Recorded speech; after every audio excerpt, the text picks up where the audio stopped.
बिस्मिल्लाहिर्रहमानिर्रहीम। अस्सलाम वालेकुम नाज़रीन। पाकिस्तान और ईरान में मौजूद अफ़गान मुहाजिरीन के हवाले से इत्तला सामने आई है कि पाकिस्तान ने और ईरान दोनों ने इस हवाले से कहा है कि उन दोनों ममालिक में होने वाले मुख्तलिफ जराइम में और दहशत गर्दी में अफ़गान शहरी शरीक हैं। पाकिस्तान ने जो इस हवाले से रिपोर्ट पेश की है उसमें बताया जा रहा है कि पाकिस्तान में होने वाले दहशत गर्दी के 70% वाक़यात में अफ़गान दहशत गर्द मुलव्वस हैं। इसकी क्या तफसीलात हैं ये हम आज की व्लॉग में इस पर बात करेंगे, लेकिन उससे पहले आपने अगर अब तक हमारे इस चैनल को सब्सक्राइब नहीं किया तो ज़रूर कीजिए ताकि आपको हमारी तमाम वीडियोज़ बर वक्त मिल सकें। नाज़रीन, पाकिस्तान में मौजूद अफ़गान शहरी तकरीबन इनकी तादाद अब 4 मिलियन के करीब है, यानी कि 40 लाख अफ़गान मुहाजिरीन पिछले 40 साल से ज़ायद अरसे से पाकिस्तान में रह रहे हैं, पाकिस्तान में तमाम तर सहूलियात का फ़ायदा उठा रहे हैं। लेकिन बताया जा रहा है कि पाकिस्तान में होने वाली 70% दहशतगर्दी के वाक़यात में इनका ही हाथ होता है और इसमें अफ़गान शहरी मुलव्वस होते हैं। इसकी एक जो बड़ी जो इसमें वहाँ पर इनका जो तरीक़ाकार है वो ये है कि पाकिस्तान अफ़गान सरहद के साथ जो वहाँ पर मौजूद जो कुन्नड़ का इलाका है या दीगर इलाके हैं वहाँ पर ये दहशतगर्द पाकिस्तानी जो टीटीपी के दहशतगर्द हैं उनके साथ मिलकर पाकिस्तान में आते हैं और मुख्तलिफ़ कार्रवाइयाँ करने के बाद वापस अफ़गानिस्तान चले जाते हैं। अफ़गान जो वहाँ पर वज़ीर दिफ़ा थे उन्होंने कुछ अर्सा कबल पाकिस्तान को इसका इल्ज़ाम दिया और कहा कि पाकिस्तान में आने वाले दहशतगर्द जो है वो अपने इलाकों में कार्रवाई क्यों नहीं करते। यही सवाल आपसे भी किया जाता है मुल्ला याकूब साहब कि आपके इलाके में आने वाले जो दहशतगर्द हैं आप उनके ख़िलाफ़ कार्रवाई क्यों नहीं करते। उनका ताल्लुक़ बेशक पाकिस्तान से हो या अफ़गानिस्तान से हो, पाकिस्तान बिला तफरीक उनके ख़िलाफ़ कार्रवाइयाँ करता है। और अभी जो वहाँ पर बाजौड़ के इलाके में बताया जा रहा है कि 17 जो दहशतगर्दों को हलाक किया गया ये पाकिस्तान ने किया और उनमें से भी बताया जा रहा है कि कुछ अफ़गान शहरी शामिल हैं जिनकी शनाख्त की जा रही है। जितने भी जो है वहाँ पर वाक़यात होते हैं उसमें बताया जाता है, अभी एक गवर्नर का जो एक बेटा था वो भी बताया जाता है कि पाकिस्तान में वो एक दहशतगर्द हमले में मारा गया, सिक्योरिटी फोर्सेस के साथ मुकाबले में वो मारा गया।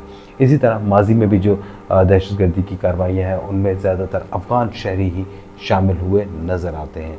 साथ ही साथ पाकिस्तान में होने वाली मुख्तलिफ़ क्रिमिनल एक्टिविटीज़ हैं, यहाँ पे गाड़ियों की चोरी होगी, अगवा बराए तावान हो गया, डकैतियाँ होगी, चोरियाँ होगी, मोबाइल की स्नैचिंग, पर्स स्नैचिंग।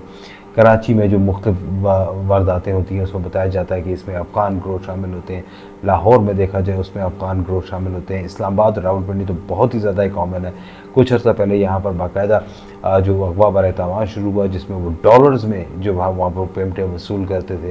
ये तमाम अफ़गान दहशतगर्द हैं जो यहाँ पर पाकिस्तान के मुख्तलिफ़ इलाकों में कार्रवाइयाँ कर रहे हैं। इसके साथ साथ जो है वहाँ ईरान में भी जो वहाँ पर अभी हालिया अरसे में जो ईरान का इसराइल के साथ जो तनाज़ा हुआ उसमें जो वहाँ पे कार्रवाइयाँ की गई उसमें भी बताया जा रहा है कि अफ़गान दहशतगर्दी थे जो वहाँ पर इसराइल को वहाँ पर उनकी लोकेशंस बता रहे थे, उनके बारे में मालूमात फराहम कर रहे थे और उसमें इसराइल को जो था वो सपोर्ट कर रहे थे।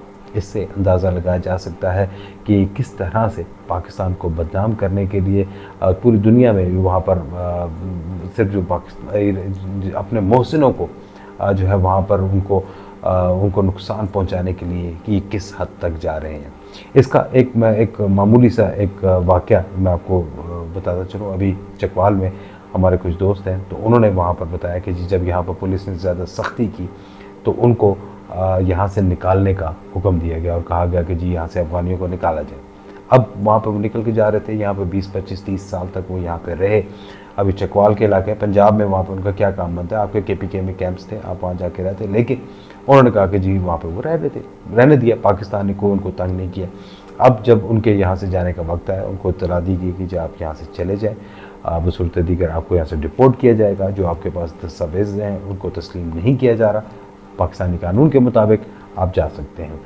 उन लोगों ने फौरी तौर पर अपने जो उनका सामान था वो बेचना शुरू किया। उसमें से बाज़ के पास जो मुख्तलिफ जानवर थे वो बेचने शुरू किए, उनके घर थे, घर का सामान था वो उन्होंने बेच दिया।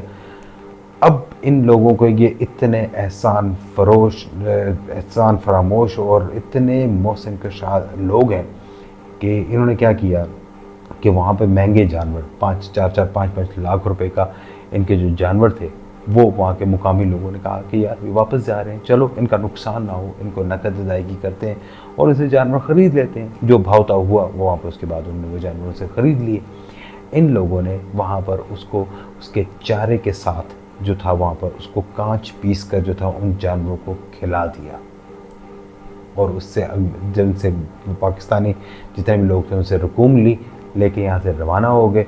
और उसके बाद अगले दिन जानवरों के जो दूध वगैरह में वहाँ पर खून आने लग गया, वहाँ पर उसके पेशाब में खून आने लग गया और अगले 1 से 2 दिन के अंदर अंदर वो जानवर मर गए। लाखों रुपए मालियत के थे और ये इतने जालिम लोग हैं कि उन जानवरों को भी वहाँ पर इस तरह से शीशा खिला के चले गए। ये इनके हालात हैं। जो इनके मकान थे, जो वहाँ पर पाकिस्तानी लोगों ने इनको अपनी ज़मीनें दी, वहाँ पर बिल्कुल मुफ्त वहाँ पर रहने के लिए वहाँ पर जगह दी भी कि अच्छा चलो रह लो, यहाँ पे मुहाजिर हो, तुम वहाँ पे जिस तरह भी हो रह सकते हो रह लो। वहाँ पे उनको ज़मीनें दी भी। अब वहाँ पे क्या हुआ कि जी इन्होंने वहाँ पे वो कुएँ वगैरह बनवाए या बोर करवाया या कुछ और ऐसी जगह थी, ऐसे तमाम कुओं को वो वहाँ पर गलाजत से भर गए। उसमें वहाँ पर मुख्तलिफ गंदगी जो है वो वहाँ पर वो डाल कर चले गए कि कल को उसको कोई और इस्तेमाल ना करे। ये हालात हैं, ये इस तरह के मोहसिन कश लोग हैं। इनको तो वहाँ पर मैं क्या कहूँगा, वहाँ पर इनको तो किस तरीके से धक्के देकर निकालना चाहिए। ये जिस तरह से जिन्होंने अपने ही मोहसिनों का, ईरान ने इनके साथ भला किया, इनको पनाह दी, वहाँ पर कई साल तक रखा, ये इसराइल के साथ मिलकर ईरान को नुकसान पहुँचाने लगे। पाकिस्तान ने 40 साल तक मेज़बानी की, 70% वारदातों में ये मुलव्वस है, डकैतियों में ये मुलव्वस है। पाकिस्तान में होने वाली जो इंडिया के, जो वहाँ पर इंडिया के साथ मिलकर मुख्तलिफ जो वहाँ पर लोगों को कत्ल किया गया, टारगेट किलिंग की गई, वो ये अफ़गान करते रहे। ये अभी भी रोज़ाना वहाँ पर पाकिस्तान का बॉर्डर क्रॉस करके आते हैं, मुख्तलिफ इलाकों में कार्रवाइयाँ करते हैं, दोबारा अफ़गानिस्तान चले जाते हैं और पाकिस्तान आज भी इनको सपोर्ट कर रहा है। मेरा ख़्याल है कि अब वो वक्त आ चुका है कि अपने इन एहसान फरामोश दोस्तों को लाजमी तौर पर सी ऑफ किया जाए। जो मैं आपको बता रहा था कि जो ये बताया गया कि 70% जो वाक़यात में ये अफ़गान दहशतगर्द मुलव्वस हैं, बताया जा रहा है कि पाकिस्तान और ईरान ने मुश्तरका तौर पर SCO इजलास में इस हवाले से आवाज़ उठाई है और इन तमाम ममालिक पर जोर दिया है कि वो वहाँ पर अफ़गानिस्तान को अपने मुल्क का माहौल बेहतर कराने के लिए वहाँ पर मजबूर करें और इस बात पर कहें कि वो अपने तमाम मुहाजिरीन को यहाँ से वापस लेकर जाएं, क्योंकि ये मुहाजिरीन तमाम के तमाम पाकिस्तान और ईरान में दहशतगर्दी में मुलव्वस हैं। इसके बाकायदा सबूत मौजूद हैं।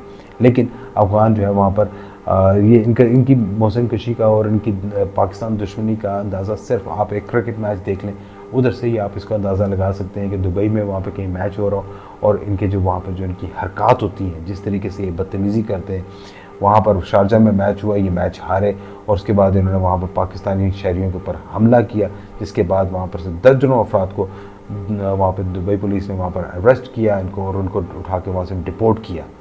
उसके बाद से ये कुछ थोड़े से इंसान बने, लेकिन लगातार इनकी हरकतें ऐसे ही हैं। ये पाकिस्तान दुश्मन है, ये मोहसिन कश लोग हैं, ये ईरान दुश्मन है। इनको फौरी तौर पर वहाँ पर वापस भिजवाना चाहिए और इनके साथ कोई रियायत नहीं करनी चाहिए।